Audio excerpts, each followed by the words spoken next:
Hi guys, welcome back. So this video is a follow-on from the Is Owen Farrell Good Enough to Play for England video. Good response to that video, great comments, and some of those comments said, well, if Owen Farrell's not going to play, who's going to be captain? And indeed, that is a live issue, because in the Six Nations, Owen Farrell may well not be there. He's had an operation, he may not be back in time. I'm assuming he's not back in time, so let's pick a new captain for the Six Nations, definitely. And maybe this is Eddie's opportunity to change his captain going into 2023. Farrell's been a fantastic servant. Have a look at my video on Owen Farrell if you haven't seen that already, and I go through all of the Farrell pros and cons there. But this is my process in picking a new captain.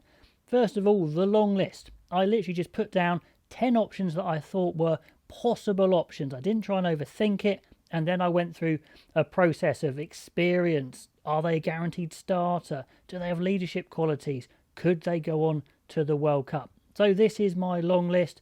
Ellis Genge, Jamie George, Itoje, Curry, Underhill, Laws, Youngs, Marcus Smith, George Ford and Henry Slade. Now first up, experience.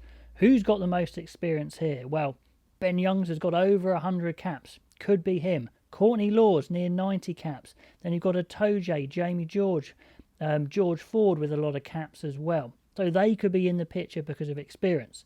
You don't have to have lots of experience, but it helps if you've been there before and you're trying to solve problems that you've seen before. That's all good.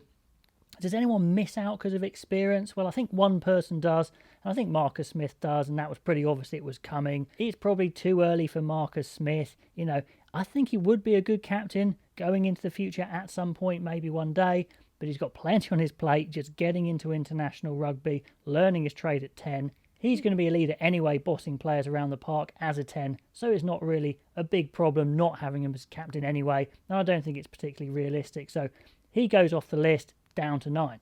Then the next factor is a bit more tricky. Are they a guaranteed starter, or if you make them captain, they become a guaranteed starter, and does that make issues? Genge, I think that doesn't make an issue now because he is a guaranteed starter, although that's only just happened, so that's okay. Jamie George, I think, is a question mark. He's certainly good enough to start, but Luke Cowan-Dickie is probably slightly better at the moment, and then if you made George captain, Cowan-Dickie couldn't start, and I think that's too big a price to pay.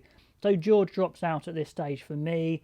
Itoje and Curry, I think, are guaranteed starters for sure. Curry, obviously, we're not quite sure what position in the back row he's going to start, but, you know, that's a discussion for another day. Sam Underhill is good enough to start, no doubt.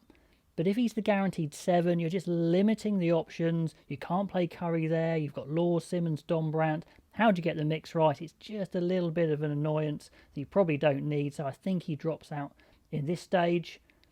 Ben Youngs, well, he's been England's starter for a long time. Maybe it's starting to change. But if you went with him as captain, you'd completely block the development of the young 9s. And we've got lots of great young 9s. And that just really wouldn't help England going forward to the World Cup at all. So I don't think that's a viable option. So he drops out of the running. Then, of course, George Ford, if he played, you couldn't play Marcus Smith. So I think that's a no-go. So I think that leaves you with this list of Genge, Itoje, Curry, Laws and Slade. So leadership qualities. Genge, he's captain of Leicester. He's not going to be captain of Leicester next year because he's moving to Bristol. But anyway, he's captain. He seemed good. He does seem a leader. Leading by example. No nonsense like that. Although, obviously, not very experienced at it. Itoje, I did captain at under-20s level. That's a long time ago. We thought maybe he'd get a bit more captaincy experience, but hasn't.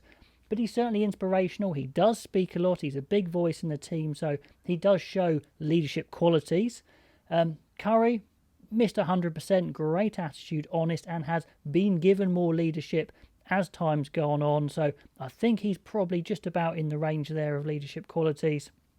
Laws got the captaincy in the autumn, led by example, really raised his game as well. So I think he's shown leadership there. Slade's the one I'm not sure the evidence is there for. Maybe he would be a great captain if he was made a captain, but certainly maybe he was a bit overshadowed by Ford and Farrell in the past, hasn't really been that leader in the back line, although maybe that's changing now, but I am ruling him out at this stage. So that leaves us with this 4. Now, the last one, who would go on to 2023 as a World Cup captain, who's viable, and of course Owen Farrell would come back into the mix. Now, with all these picks, I've put a vote in the link there down below, so copy and paste that and you can vote for who you think the Six Nations captain would be, and if you're going to carry on to the World Cup, who the world captain would be, which obviously has Owen Farrell in it, so do that vote. I'd love to know what you'd think. But for me, it's really hard. I mean, the only one you'd say maybe doesn't make 2023, I think they all are good enough, and I think they'd all be in the squad and the team, and you could start them all.